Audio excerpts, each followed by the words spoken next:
Magandang araw! Grabe, ang tagal ko na palang walang upload na video. Pero dahil bakasyon na, naku panigurado, aaraw-arawin ko na naman ang pag-upload. Pero oops, disclaimer lang po, yung video nga pala na to ay noon pang May 31, which is Friday. Ngayon lang ako nakapag-upload dahil ngayon lang ako nakapag-edit dahil syempre nagpahinga-pahinga pa ako dahil kakatapos lang ng aming graduation, recognition, and moving up. At dahil darating nga ang mahabang bakasyon, syempre bago natin iwanan yung ating room ay dapat malinis, kaya kaming lahat ay naglinis po noon munang May 31. Bali pinag-ayos-ayos ko lang po yung mga papel dyan na pinanggalingan po ni Ma'am Lizelle. Tapos yun ngang mga papel ay iniligay ko nga muna roon sa may cabinet. Nung naayos ko na yung mga papel doon, yung mga folders, inumpisahan ko naman nga na magwalis at ayusin nga itong mga nagbibigata na upuan. Matapos ko nga na magwalis ay inopen ko nga itong cabinet, tapos pinagsusupot ko nga itong mga laruan ng mga bata para hindi magkawala.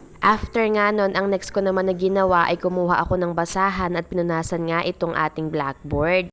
Oh, nakita nyo pa yung ating pangmalakasan na electric fan na wala kasi yung katawan, bumigay yata, kaya ayan na lang yung natira. O baka naman magbigay ka pa, uy, char. At ayan, nakalinis na po tayo para kapag nagbrigada, konti na lang po ang ating aayusin. Happy vacation!